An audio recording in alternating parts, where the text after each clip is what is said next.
Assalamualaikum warahmatullahi wabarakatuh. Perkenalkan, nama saya Sinta Karnia, NPM 1617051144. Di sini saya akan menjelaskan materi arsitektur komputer, yang mana presentasi ini saya buat sebagai tugas 2 pengganti mata kuliah pemrograman sistem. Baik, kita mulai.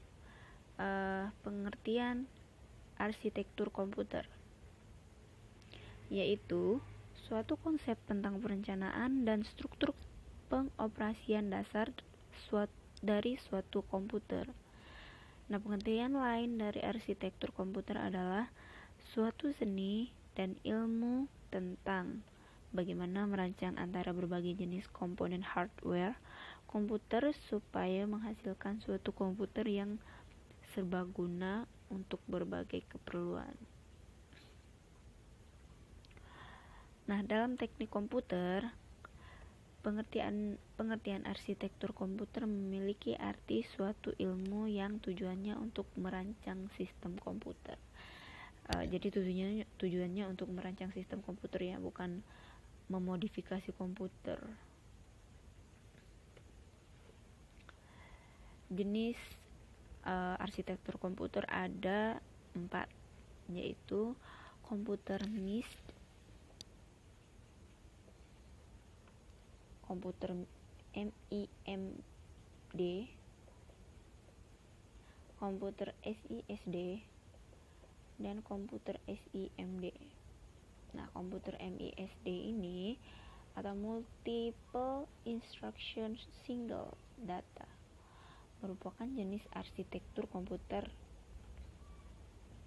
yang mana memiliki fungsi dalam melakukan eksekusi data yang bisa diproses oleh prosesor yang berbeda-beda.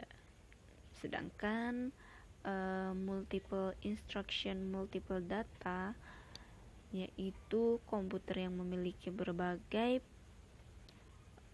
beberapa prosesor yang diatur secara paralel dengan menggunakan unit pengontrol. Nah, selain itu, dalam menjalankan perintah bisa dijalankan meskipun berbeda-beda perintahnya.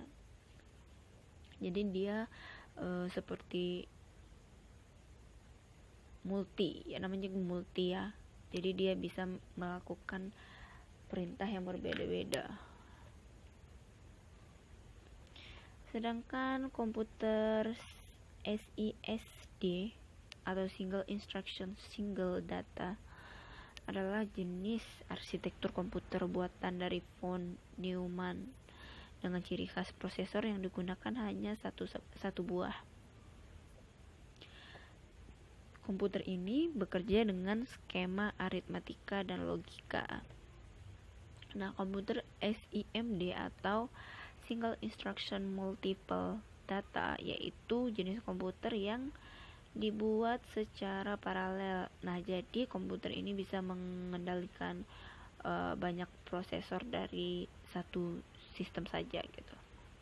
Kayak multitasking gitu tadi. Nah, klasifikasi arsitektur komputer. Ini menarik juga nih. Klasifikasi komputer menurut von Neumann.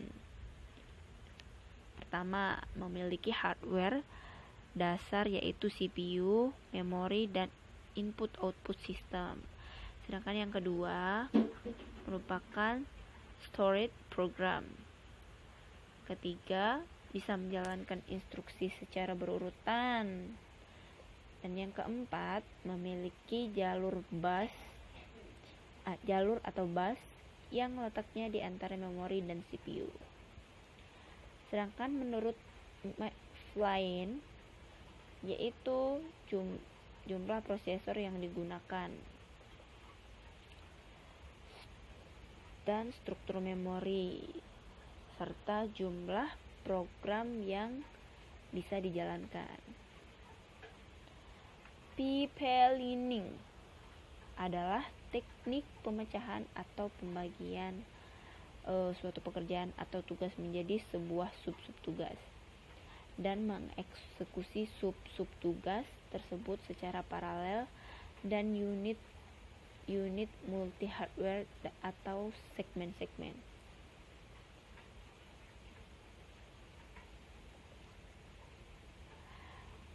Nah, deep learning ini pada mikroprosesor yang tidak menggunakan teknik deep learning, maka satu siklus instruksi harus dilakukan sampai dengan selesai. Baru siklus instruksi berikutnya dapat dilaksanakan. Nah, sedangkan dalam mikroprosesor yang telah menggunakan teknik Vipelin sebelumnya, ketika satu siklus instruksi sedang dalam proses, maka siklus instruksi yang berikutnya juga dapat diproses dalam waktu yang bersamaan. Tetapi instruksi yang diproses secara bersamaan ini adalah dalam tahap proses yang berbeda. Jadi ada jumlah tahapan yang akan dilewati oleh beberapa instruksi. Hal ini membuat proses kerja lebih efisien. Jadi nggak makan waktu gitu ya untuk memproses data-data yang akan diproses. Nah, itu saja penjelasan dari saya untuk materi arsitektur komputer. Saya akhiri. Wassalamualaikum warahmatullahi wabarakatuh.